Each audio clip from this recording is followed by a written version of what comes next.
Bienvenue à tous en direct sur Public Sénat. Voici les titres du 22h ce soir. 42 ans de règne, 2 mois de cavale et la fin à Sirte, sa ville natale. La photo de Mouammar Kadhafi, le visage ensanglanté, bouffi, a fait le tour du monde. Le convoi dans lequel se trouvait le colonel a été neutralisé par des avions français et blessé à la tête. L'ancien dirigeant aurait été par la suite abattu par des forces libyennes. Ce soir, Nicolas Sarkozy salue une étape majeure pour la libération de la Libye. L'ONU y voit une transition historique, mais le plus dur commence aussi dans un pays marqué par des luttes fratricides entre tribus. On en parle dans un instant avec nos invités. La mobilisation contre l'austérité se durcit en Grèce. De violents affrontements ont fait 1 mort et des dizaines de blessés. Pendant ce temps, les doutes s'accumulent quant à l'issue du sommet européen de dimanche, tant les positions des uns et des autres sont encore éloignées sur le plan d'aide à la zone euro. Déjà un second sommet confirmé au plus tard pour mercredi et une nouvelle rencontre Sarkozy-Merkel est prévue samedi soir à Bruxelles. Toutes ces nouvelles rendent fébriles les marchés. On en parle dans un instant avec notre chroniqueur Jean-Louis Gombaud. Et puis certains l'ont sanctifiée, la qualifiant de Sainte Anne. D'autres se sont indignés de son comportement lorsqu'elle a soutenu sans faille dans l'affaire du Sofitel new-yorkais son mari Dominique Strauss-Kahn, lui reprochant de fouler aux pieds la dignité des femmes. Mais qui est vraiment Anne Sinclair? Élément de réponse avec notre invité Marc Tronchot, auteur de cette biographie d'Anne Sinclair, femme de tête, dame de cœur. Bonsoir et merci d'être en notre compagnie ce soir. Chaque mot a été pesé lors de la conférence de presse du ministre français de la Défense tout à l'heure. Gérard Longuet précise qu'il s'agit bien d'avions français qui ont neutralisé la colonne de véhicules dans laquelle se trouvait Mouammar Kadhafi. Le ministre insiste sur le fait que le convoi a été stoppé et que l'ancien dirigeant a été tué lors d'affrontements entre Libyens au sol. On écoute Gérard Longuet. Une colonne de plusieurs dizaines de véhicules 4x4, je crois qu'on a parlé de 80, c'est donc un élément extrêmement important qui tentait une sortie en force de Sirte. La tentative de sortie en force a été identifiée par des moyens aériens qui ont amené l'intervention de l'aviation française qui n'avait pas pour objectif de détruire à proprement parler la colonne, mais de l'empêcher de progresser. L'accrochage au sol a été fait par des éléments libyens sans intervention extérieure. Et il y a quelques instants, un responsable américain précise qu'un drone US a aussi bombardé le convoi. Les États-Unis auraient donc participé, selon cette information, à l'attaque du colonel. On devrait avoir davantage de précisions, en tous les cas, sur le déroulement des faits qui ont conduit à la mort de Mouammar Kadhafi tout au long de la soirée. Et déjà, selon le Conseil national de transition, le colonel serait mort aux mains des rebelles libyens dans sa ville natale de Sirte. Des images montrent qu'il aurait été au contraire lynché par la foule et d'autres sources affirment qu'il est mort au combat. Bref, tout cela est encore flou. Ce soir, on va essayer d'y voir un peu plus clair avec Élise Ecardi. Ces images sont les dernières du dictateur libyen. Blessé à la tête et aux jambes, Mouammar Kadhafi est mort en début d'après-midi. Tout est allé très vite aujourd'hui à Sirte, sa ville natale. Après des semaines de combat, le dernier bastion est finalement tombé aux mains des insurgés. C'est ici que le colonel Kadhafi se cachait, dans ses cylindres en béton. Alors qu'il tentait de fuir, des forces aériennes de l'OTAN auraient bombardé le convoi du dictateur. Et c'est le CNT qui annonce la nouvelle. Mouammar Kadhafi a été tué. Nous, Libyens, avons attendu longtemps ce moment historique.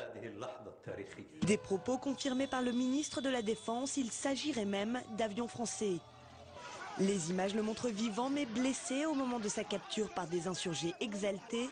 C'est au cours de ces affrontements que l'ancien leader libyen aurait été tué, mais les circonstances exactes de sa mort restent à confirmer. En Libye, partout dans le pays, la foule descend dans la rue. On est heureux, on en a fini avec son oppression. On a attendu ce moment pendant des années. Maintenant on est en paix parce qu'il est mort. La mort du leader libyen marque la fin de plusieurs mois d'une traque minutieuse dans tout le pays. Et je vous le disais, Nicolas Sarkozy salue ce soir une étape majeure pour la libération de la Libye. Barack Obama parle de la fermeture d'un chapitre long et douloureux. L'Union européenne évoque la fin d'une ère de despotisme. À l'instant, la Ligue arabe espère que la mort de Kadhafi tourne la page de la tyrannie. Et pour beaucoup, c'est aussi la fin de la guerre et des combats qui se poursuivaient notamment à Sirte. Retour sur ces mois de bataille avec Margot Aubrio. Ils fêtent leur victoire et ils viennent de prendre la ville de Sirte, le dernier bastion de Kadhafi, là où il est né et là où il est mort. Les rebelles fêtent aujourd'hui la fin de 8 mois de conflit. En février, inspiré par la révolution tunisienne, le peuple se soulève et descend dans les rues de Benghazi. Très vite, l'insurrection s'étend et avec elle, la répression. Le colonel Kadhafi envoie ses troupes pour mater la révolte. Par les airs et par les terres, il bombarde l'opposition, mais Benghazi tombe aux mains des manifestants. L'insurrection s'organise et se militarise. Elle crée un Conseil national de transition, le fameux CNT que la France est le premier pays à reconnaître. En mars, l'ONU autorise le recours à la force seulement pour protéger les civils, pas pour faire tomber le régime de Kadhafi, mais sur le terrain, la nuance est faible. La France, avec ses rafales, est en première ligne aux côtés des forces britanniques et américaines. Malgré l'aide de la coalition, pourtant, les combats s'enlisent. À Misrata, le siège dure jusqu'à la mi-mai. Le 20 août, les rebelles marchent enfin sur Tripoli et prennent la résidence de Kadhafi. Lui est en fuite, mais il menace toujours. Mi-octobre, les rebelles lancent l'assaut final sur les dernières poches de résistance. Avec la chute de Sirte, la Libye est aujourd'hui libre après 42 ans de dictature. S'ouvre maintenant une longue période de transition à haut risque. Et nos invités pour parler de cette actualité forte ce soir, Antoine Basbous, bonsoir. Bienvenue à vous. Vous êtes politologue, directeur de l'Observatoire des pays arabes. Avec nous également ce soir Axel Poniatowski, bonsoir. Bonsoir. Président de la Commission des affaires étrangères à l'Assemblée nationale. Justement, en tant que président de cette commission, Monsieur Poniatowski, avez-vous des informations supplémentaires ce soir sur le scénario qui aurait conduit à la mort du colonel? Nous avons différentes informations qui nous parviennent ce soir. Non, j'ai pas d'informations précises. Tout cela reste un peu flou. Enfin, je pense que dans les heures, dans les jours qui viennent, on connaîtra mieux le détail des opérations. Ce qu'on peut dire, ce que je voudrais dire, c'est que on peut que se réjouir de l'élimination de Kadhafi de la scène politique syrienne. Et parce que d'une part, c'est la fin de 42 ans de dictature, et puis deuxièmement, ça va marquer la fin des opérations militaires syriennes de l'OTAN, de la communauté internationale, et en cela, c'est une bonne chose. Libyenne. Libyenne, vous me disiez syrienne, mais c'est peut-être déjà c'est un signe pour ce qui va prémonitoire. Alors Antoine Basbous, il y a beaucoup de précautions quand même ce soir sur le déroulement des faits. Le ministre français Gérard Longuet précise que les avions français ont stoppé et n'ont pas bombardé le convoi de Kadhafi. La nuance est importante pour la suite, pour la reconstruction du pays. Disons que chacun voit midi à sa porte. Les Américains disent qu'un drone a survolé et mitraillé le convoi. La France, l'OTAN. Les Libyens disent que c'est eux qui l'ont éliminé. On ne connaît pas à l'heure actuelle la réelle hypothèse, la réalité de ce qui s'est passé. Il faut attendre quelques jours pour que ça s'éclaircisse. L'essentiel, c'est qu'une page est tournée, une autre page reste à écrire. Kadhafi a laissé derrière lui un désert. Il n'y a pas d'institution, il n'y a pas de constitution, il n'y a pas de parti politique, pas de syndicat. 42 ans de règne absolu. Il s'était attribué le titre de Qaed, ça veut dire Führer. C'est-à-dire c'est un peu comme Hitler. Il se comparait à Bismarck, il se comparait à Garibaldi. Il se voulait plus important que le prophète Mohammed.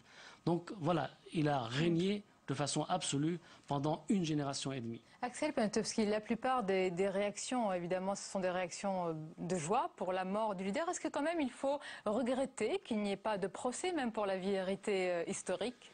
Oui, je crois qu'il aurait été préférable qu'on puisse mettre la main sur Kadhafi, qu'il puisse y avoir un procès. Ça aurait permis justement de faire le procès de ces 42 années de dictature. Ça aurait permis d'expurger tous ces crimes. Ça aurait probablement permis à la nation libyenne de mieux faire son deuil de toute cette période.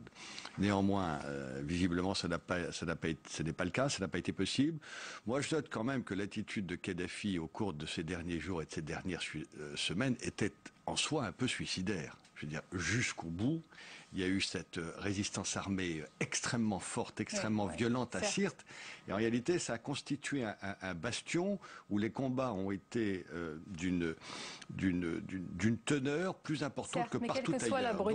Quelle que soit la brutalité du terrain, on a quand même vu des images, vous les avez certainement vues, qui peuvent choquer, parce que ce sont des images de lynchage, on peut le souligner, quelle que soit la brutalité du tyran. Bien sûr, mais vous savez, la guerre est toujours horrible dans tous les cas, et la fin d'un homme est dans tous les cas quelque chose d'épouvantable. Antoine Basbous, avant de parler de la suite de l'après-Kadhafi, si on se replonge dans l'histoire, on sait que le corps de... on se souvient que le corps de Mussolini avait été suspendu comme une bête, Saddam Hussein a été pendu en se faisant insulter, on a vu Muammar Kadhafi lynché, bouffi, est-ce que finalement c'est le juste retour des choses ? Il y a une dynamique de guerre civile. Kadhafi a fait tellement de mal à tant de personnes. Nous, quand on est à Paris, on aurait souhaité qu'il y ait un procès, ne serait-ce que pour les psychanalystes, parce que c'est un homme très riche en contradictions. On aurait bien voulu le voir fanfaronner derrière les barreaux. Mais ça n'a pas été le cas. Il y avait en quelque sorte quand même un goût de vendetta. Sa dépouille a été exporté à Misrata. C'est une ville martyre qu'il a bombardée, rayée quasiment de la carte pour certains de ces quartiers. Et donc on voit les combattants de Misrata venir à Sirte, rendre l'appareil à Kadhafi et prendre ses dépouilles pour l'exposer. Donc il y a quelque chose de vendetta qui s'est passé sous nos yeux. On aurait pu espérer autre chose, mais la réalité, la dynamique d'une guerre, surtout quand elle s'étend comme celle-ci, a imposé ce genre de fin pour Kadhafi. Et ce soir, il est mort, Axel Poniatowski. À partir de là, à partir de ce soir, est-ce qu'on peut dire que les forces de l'OTAN n'ont plus de raison d'être sur le territoire libyen souverain ? Oui, c'est la fin de la guerre. Et les forces de l'OTAN vont sûrement se retirer dans les jours à venir. Aujourd'hui, elles n'ont plus rien à y faire parce que les quelques derniers bastions, s'il en reste, que dans tous les cas vont s'éteindre d'eux-mêmes, les forces de l'OTAN, la communauté internationale, aujourd'hui, dans les jours qui viennent, doit se retirer de Syrie. Oui. Ce n'est pas mon avis parce que derrière Kadhafi, il reste quand même des hommes qui lui sont fidèles, qui sont capables de semer la discorde, de déstabiliser le nouveau régime. Et surtout, il y a AQMI qui s'approvisionne en Libye. Mais si on suit votre raisonnement, les forces de l'OTAN peuvent rester ad vitam aeternam sur le territoire. Il faudrait laisser le nouveau régime transitoire s'installer, le soutenir pour qu'il ne soit pas recueilli, qu'il n'ait pas une rechute très vite. Donc il faut rester vigilant et surtout veiller sur les frontières dans le Sahel parce que c'est par là que Kadhafi... Cette question est déjà tranchée, vous avez déjà décidé de partir. Enfin, dans tous les cas, le gouvernement français, je suis pas décisionnaire. Non, je pense qu'il faut partir. Il faut partir. Il faut maintenant que les Libyens prennent leur destin en main. Vous savez, depuis maintenant 9 mois qu'ils combattent, il s'est constitué une armée qui sait se battre. Et je crois qu'il faut qu'ils prennent leur destin en main.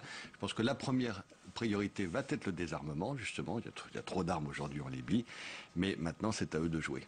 Mais il faut transformer les milices multiples en armées. Une fois que les milices ont été fusionnés par une armée, à ce moment-là, l'OTAN devrait partir. Mais en attendant, il faudrait se mettre à la disposition du gouvernement de transition libyen pour le soutenir dans cette phase-là. Justement, pour ce gouvernement de transition, Antoine Basbous, on avait parlé à un moment de personnalités du CNT qui étaient peut-être proches d'Al-Qaïda au Maghreb islamique. Elles sont dissipées aujourd'hui, toutes les craintes qu'on avait sur ces personnalités. Ce sont des personnalités franches et qui n'ont pas un double discours aujourd'hui ? Ce sont des gens qui ont combattu en Afghanistan à l'époque où le combat en Afghanistan était aux côtés de l'Occident. Et ce sont des gens qui aujourd'hui se retrouvent à Tripoli à combattre Kadhafi également aux côtés de l'Occident. Ils n'ont pas la même foi, mais ils se sont déclarés pour un État civil, pour un État civique, pour la démocratie, même en ayant une barbe et en étant structurés beaucoup plus que les autres. Ils sont islamiques, ils prétendent être démocrates, laissons les urnes trancher. Et tout cela, ce sont des conditions réunies pour qu'ils soient évidemment reconnus, ils l'ont été, et vos futurs partenaires, comme les partenaires de nombreux pays ? Oui, bien sûr, mais c'est vrai que ça va être un processus compliqué, parce que la démocratie, pour un pays qui ne l'a jamais connue, c'est quelque chose de compliqué à mettre en place. Je pense que, tout comme nous les avons aidés dans leur libération, à la suite de l'initiative prise par le président de la République, dont il peut réellement être fier aujourd'hui, je pense que nous pouvons les aider dans le processus d'installation des institutions pour un pays qui n'en a pas connu. Et la première étape, ça va être une assemblée constituante qui aura travaillé sur la future constitution libyenne. Là, je crois que nous pouvons être utiles. Alors c'est un scénario, en tous les cas pour l'Assemblée constituante, qui ressemble à celui qui est en cours en Tunisie. On va finir par cela, Antoine Basbouze. Plus généralement, la mort de Kadhafi intervient donc à 2 jours de ce scrutin historique en Tunisie. Ce dimanche, des millions de Tunisiens pourront voter librement pour la première fois de leur histoire. C'est évidemment un scrutin test pour la Tunisie. On peut dire aussi que ça peut être un scrutin test pour la région et peut-être pour la Libye. C'est une expérience pionnière que les Tunisiens ont donnée au monde arabe. D'abord, c'est leur révolution, personne ne les attendait. Ils étaient là, pionniers, premiers. Et puis là, ils ont un processus institutionnel qu'ils lancent. Et pour la première fois depuis l'indépendance de la Tunisie, on ne connaît pas à la veille du scrutin son résultat. Généralement, avant, on disait, bon, le RCD va avoir 99,97%. Aujourd'hui, on n'en sait absolument rien. Donc, cette expérience-là peut être exportée, peut inspirer les autres pays arabes, à commencer par les Libyens tout proches. Et donc, le processus tunisien peut aider, par son expérience, le processus libyen. La conclusion, Axel Pantowski, la Tunisie donnera peut-être le la de la démocratisation de cette région, si elle a lieu? Oui, je pense que ce qui va se passer dimanche en Tunisie aura valeur d'exemple ailleurs. Non seulement les résultats de l'élection de cette Assemblée, mais également le gouvernement qui se mettra en place derrière, puisque le gouvernement en question devra avoir reçu la confiance de la nouvelle Assemblée constituante. Et je pense que l'organisation de tout ça est importante pour la Tunisie et pour les pays frontaliers. Et dimanche, tous les regards seront donc tournés vers la Tunisie. Merci beaucoup, messieurs, d'avoir été nos invités ce soir.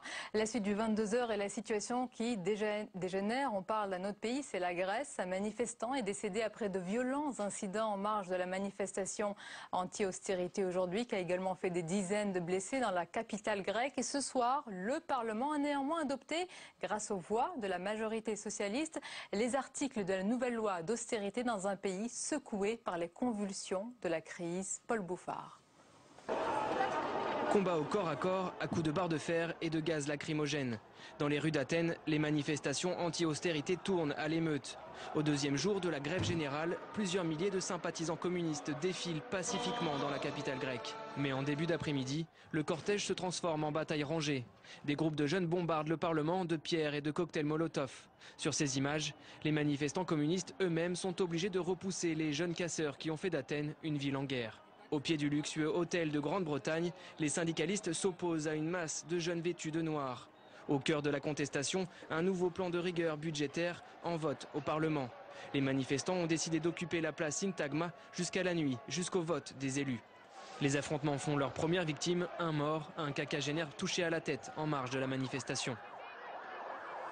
Et c'est l'heure de la chronique de Jean-Louis Gombaud. Bonsoir Jean-Louis. Bonsoir Sonia. Alors on vient de le voir, tandis que les Grecs, j'allais dire, hurlent leur douleur face au plan d'austérité qu'on leur impose, les Européens, on les sent un petit peu indécis. En tous les cas, ils n'ont pas les mêmes positions. Finalement, on apprend qu'il y aura 2 sommets européens et une autre rencontre Sarkozy-Merkel après-demain. Ça ressemble un peu à une pagaille, pour être franc. Effectivement, d'abord, ce sommet qui aura lieu donc dimanche, devait avoir lieu la semaine dernière. Il a été reporté donc d'1 semaine. Avant ce sommet, hier, il y a eu une rencontre express entre M. Sarkozy et Mme Merkel pour essayer de se mettre d'accord. Dans la journée d'aujourd'hui, Die Welt nous dit que ce sommet de dimanche devrait être reporté, il est confirmé. Comme on sait qu'il ne donnera pas grand-chose, on nous dit effectivement qu'il y aura un autre mercredi. Pendant ce temps, aujourd'hui, on apprend que la fameuse Troïka, c'est-à-dire la Banque Centrale Européenne, le Fonds Monétaire International et la Commission Européenne qui devait donner son blanc-seing pour verser les 8 milliards d'euros à la Grèce qui attend ça en étant étranglé, comme on vient de le voir dans ces images, le recevra. Mais le Fonds Monétaire International refuse de donner sa signature parce qu'il trouve que la situation n'évolue pas de manière positive, donc ça ressemble à une pagaille. Et pendant ce temps-là, évidemment, les marchés financiers qui sont déjà secoués en interne sont à ce moment secoués en externe. CAC 40, moins 2% ce soir. Moins 2,1%, Francfort pareil, Londres moins 1,5%, Wall Street un petit peu moins, mais peu importe, c'est un peu loin de tout cela, parce qu'évidemment les grandes questions qu'ils se posent n'arrivent pas à être résolues. Mais alors une question, qu'est-ce qui sépare le couple franco-allemand? Quels sont les sujets de blocage? Alors, il y a plein de sujets. on n'en finirait pas de dresser la liste, et plus les jours passent, plus la liste s'allonge. Alors il y a, par exemple, ce fonds de stabilisation financière européen dont on a donné naissance le 21 juillet dernier. On disait que c'était peaufiné.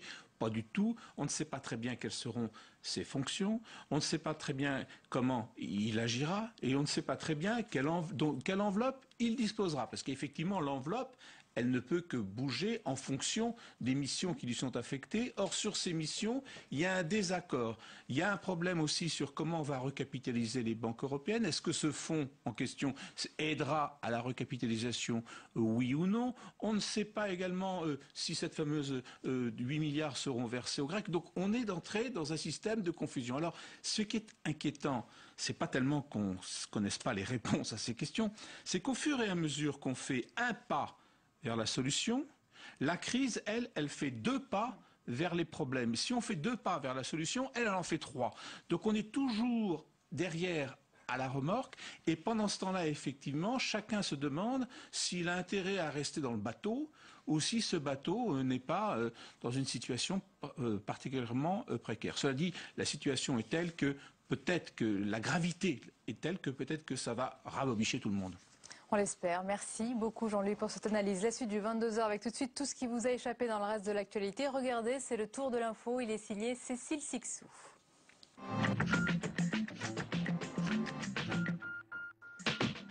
Elle s'appelle Julia et elle fait le bonheur de ses parents. Nicolas Sarkozy, en visite dans un centre de tri de Mayenne ce matin, a commenté pour la première fois la naissance de sa fille. Un grand bonheur privé, selon lui. La mère et la fille se portent très bien. Une naissance, mais pas de trêve d'agenda pour le président. Après 2 visites éclairs à la clinique de la Muette, il a repris son programme. Pour l'occasion, il avait revêtu son costume de président du Conseil général de Corrèze. François Hollande s'est rendu cet après-midi au 81e congrès de l'ADF, l'Assemblée des départements de France à Besançon. C'est comme président du Conseil général que je suis là, et c'est un contexte particulièrement difficile pour les départements de France. Des élus moroses, leurs départements sont amputés financièrement par une réforme de la fiscalité locale et l'envolée des dépenses sociales. Députés et sénateurs ont trouvé un accord en commission mixte paritaire sur Dexia. L'État français pourra apporter des garanties au processus de démantèlement de la banque franco-belge. Le plan prévoit que la France, la Belgique et le Luxembourg apportent 90 milliards d'euros de garanties pour ses besoins de financement. Fin de partie pour ETA. Après 43 ans de lutte pour l'indépendance du Pays Basque, l'organisation séparatiste a annoncé l'arrêt définitif de son activité armée. Ce soir, ETA lance un appel à la France et à l'Espagne pour ouvrir un processus de dialogue. Jeunes, vieux, parents avec poussette, ils sont venus en nombre pour le coup d'envoi des élections tunisiennes. Les Tunisiens de l'étranger étaient les premiers à voter pour élire la nouvelle assemblée de leur pays.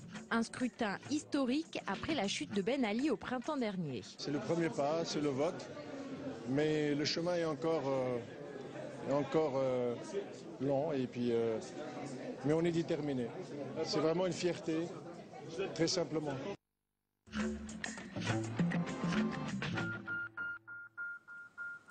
Certains l'ont sanctifiée, la qualifiant de Sainte Anne. D'autres se sont indignés de son comportement lorsqu'elle a soutenu sans faille dans l'affaire du Sofitel new-yorkais son mari, Dominique Strauss-Kahn, lui reprochant de fouler aux pieds la dignité des femmes. Mais qui est vraiment Anne Sinclair? On en parle avec le journaliste Marc Tronchon. Bonsoir. Bonsoir. Bienvenue à vous, co-auteur de cette biographie Anne Sinclair, femme de tête, dame de cœur. On va d'abord préciser aux téléspectateurs que cet ouvrage, eh bien, il a mûri. C'est un travail depuis déjà 2 ans. Vous ne l'avez pas écrit après l'épisode new-yorkais. C'est pas un livre opportuniste. C'est un livre qui est né en novembre 2009 d'un constat. Avec Alain Hertog, on a regardé et on s'est aperçu qu'il y avait 8, 9, 10 livres qui étaient en préparation sur Dominique Strauss-Kahn. On s'est posé la question, mais pourquoi il n'y en a pas sur Anne Sinclair? Parce que dans le couple, la vraie star, et celle qu'il a déjà prouvée, c'est elle. Donc il se trouve que je connaissais un peu Anne, j'avais fait une émission avec elle d'1 heure, j'avais un petit peu étudié qui elle était, j'étais allé voir un petit peu qui étaient ses parents. J'avais découvert des choses que je ne connaissais pas, que beaucoup de gens ne connaissaient pas. À TF1, ils ne connaissaient pas non plus toutes ces choses-là quand elle y était. Et on a décidé de lui proposer de faire une biographie. Elle l'a accepté au bout d'un certain temps, mais à des conditions qui étaient celles des 2 journalistes que nous sommes, Alain et moi. Et vous avez vu de nombreuses fois, Anne Sinclair, vos entretiens se sont déroulés également après le 14 mai 2011. Oui. On l'a vu en gros à chaque fois qu'elle passait à Paris. On l'a vu également à Washington parce qu'on a tenu à passer une semaine avec elle pour découvrir ce qu'était son Amérique à elle. Ça, c'était en février 2010. Et effectivement, quand est arrivé le 14 mai, on a eu un vrai problème. On a accusé le coup comme tout le monde. Et on s'est dit que va devenir le bouquin. Il y a des gens qui nous ont un petit peu conseillé d'arrêter. Nous, on n'a pas voulu. On n'était pas des communicants. On avait un accès à Anne Sinclair qui était direct et qui est resté. On lui a proposé de continuer après un mois, j'allais dire, de décence. On lui a fait part de notre amitié dans ces, disons, période difficile, et ça s'était arrêté là. Voilà. Et elle a accepté de nous retrouver parce qu'il y avait des questions qu'il fallait lui poser. On lui avait dit qu'on les lui poserait en tête-à-tête à l'issue de cette enquête de journalistes que nous avons fait. Il y avait des choses difficiles qui ne se disent pas dans un mail, qui se disent pas au téléphone. Qui se sont dites dans ce livre. Alors c'est une biographie très fouillée, très complète, sur la femme, sur la professionnelle, sur la journaliste. Revenons sur la femme. C'est ce que je disais tout à l'heure, on l'a qualifiée pendant cet épisode new-yorkais, même après, de Sainte Anne, hein, parce qu'elle est restée aux côtés de son mari, malgré, on va dire, l'humiliation publique. Mais on y apprend, on découvre un autre visage, presque un petit peu d'une femme, eh bien, disons, plus ordinaire, qui connaît la vie, qui a connu certaines aventures, des infidélités. Est-ce qu'elle voulait aussi un petit peu écorner cette image de sainte qui peut lui coller à la peau? Oui, c'est vrai qu'on ne connaissait que cette image-là, on ne connaissait que l'image de la journaliste pro qui préparait ses émissions avec énormément de finesse et de conscience professionnelle. On la connaissait, celle-là, les gens qui travaillaient avec elle la connaissaient, mais on ne connaissait pas effectivement la jeune femme qu'elle avait été, on ne connaissait pas la fille unique qu'elle continue d'être un petit peu dans sa tête. On ne connaissait pas ses liens avec sa famille, on ne connaissait pas non plus les liens qu'elle a pu avoir avec tout le milieu artistique de l'époque de ses parents, parce que ses parents étaient quand même dans l'art. Enfin, je veux dire, c'était, elle a sauté sur les genoux de Picasso, Anne Sinclair. Donc c'est des tas de choses qu'on ne savait pas. On ne savait pas effectivement ses amourettes d'étudiantes. Oui, elle a eu des amourettes d'étudiantes avec Jacques Attali, avec Laurent Fabius, voilà. Un peu plus tard aussi. Mais on ne connaissait pas non plus cette femme plus libre qu'on imagine parfois. Faut pas en faire une sainte, faut pas non plus en faire, j'allais dire, la cible des féministes. Elle n'est ni sainte ni féministe, elle est elle-même, elle est libre, elle se veut libre, elle se dit libre. Les dernières fois où on l'a vue, et ça remonte à pas si longtemps, elle nous l'a redit, elle ne fera rien qui ne lui sera imposée, elle ne fera rien qu'elle n'aura pas choisi, elle ne parlera pas si elle n'a pas choisi de parler, et elle est effectivement une femme libre d'une certaine manière. Elle n'est pas un exemple pour les autres femmes, elle est une femme libre pour elle. On attendait beaucoup de l'intervention de son mari, Dominique Strauss-Kahn, on attendait tellement, d'ailleurs le monde attendait tellement enfin les Français en tous les cas, qu'ils ont peut-être été déçus par sa prestation. Est-ce que vous craignez un petit peu la même chose pour ce livre avec Anne Sinclair, parce qu'on attend aussi, quelque part, on attendait sa version des faits, et finalement on n'a pas trop, en fait, l'épisode, on sait comment peut-être elle l'a un petit peu vécu, mais on ne sait pas de l'intérieur, dans ses tripes, ce qui s'est passé. On l'a un peu mieux, parce que le point de départ aussi de ce livre, c'est d'avoir l'ADN d'une femme. On ne peut comprendre son comportement d'aujourd'hui que si on a intégré le personnage qu'elle était. Et c'est pour ça qu'on a choisi de faire une biographie. On ne savait évidemment pas en la commençant dans quel climat les choses se passeraient quelques mois plus tard. Mais en l'occurrence, il s'agissait d'être le plus fidèle et donc de montrer une personne sous son angle, j'allais dire, le plus ouvert. Ce que vous avez fait, Anne Sinclair, femme de tête, dame de cœur, une biographie très fouillée. Marc Tronchot, Alain Hertog. Une dernière question, oui. L'avenir du couple Anne Sinclair, Dominique Strauss-Kahn, c'est une question qu'elle se pose? Au-delà de la limite, le ticket est toujours valable. C'est ce que je pense. Merci beaucoup, Marc Tronchot, d'avoir été notre invité. Et on conseille évidemment cette biographie aux téléspectateurs. Anne Sinclair, femme de tête, dame de cœur. C'est la fin de ce journal. Merci de nous avoir suivis. Belle soirée à vous sur Public Sénat.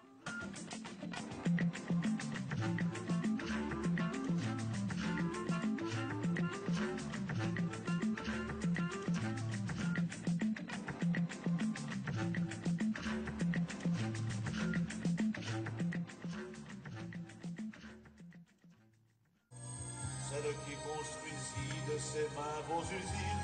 C'est le nom de Monsieur Thiers a dit. On la fusille. Ma France.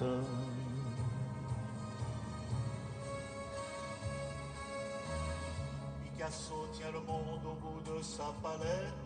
L'air indécent. Celle-ci, elle est très belle. C'est une... Elle est dure.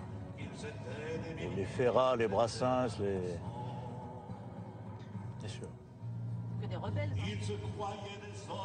Je l'ai toujours été. Même si je suis MP maintenant.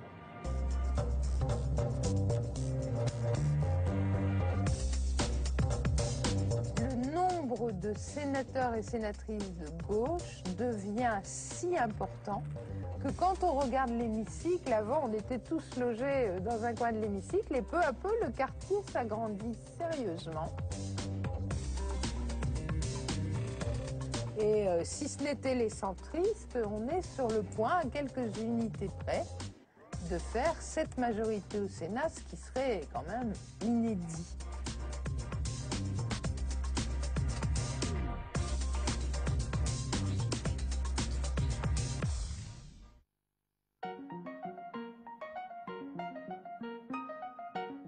Nous sommes en juin 2011, 3 mois avant l'élection sénatoriale. La campagne démarre doucement, mais déjà à gauche, il flotte comme un parfum de révolution. Je m'appelle Marie Blandin, je suis sénatrice du Nord.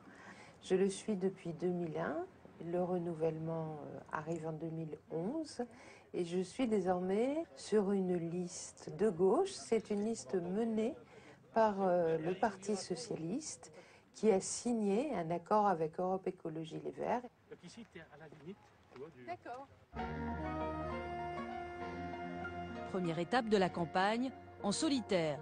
Marie-Christine Blandin va à la rencontre des grands électeurs, ses maires, ses élus locaux qui demain voteront peut-être pour sa liste. Des voix qu'il faut aller chercher presque une par une. En septembre, la liste à laquelle j'appartiens, socialiste et Europe Écologie, elle va faire une tournée des territoires. Il y aura une grande réunion à Maubeuge, etc., etc. Mais ça sera en septembre. Et avant ça, chacun il fait ce qu'il veut, quoi. Donc moi, je suis mes dossiers, puis je rencontre les maires. Il faut quand même que je fasse mon travail de sénatrice renouvelable et que je vous dise que je suis 4e sur une liste de gauche où il y a 3 socialistes, puis moi. C'est une place qui apparaît éligible. Donc voilà, je ne fais pas la quête et la manche. Simplement, sur cette liste, je suis la seule sortante. Et puis on est plutôt à l'écoute, parce qu'on a quand même 2 gros dossiers qui sont passés au Sénat. L'intercommunalité à marche forcée et la réforme des collectivités. C'est peut-être ambitieux ce que je vais dire, mais je souhaite aussi que le Sénat passe à gauche. Ouais. Est-ce qu'on a l'opportunité cette fois-ci, c'est pas exclu? Alors, par exemple, pour notre région, il faudrait un de plus dans le Nord, un de plus dans le Pas-de-Calais. Ou 2 de plus dans le Nord et pareil dans le Pas-de-Calais. Si on arrive à en mettre 2 de plus, et si tout le monde y fait le même effort que nous en France,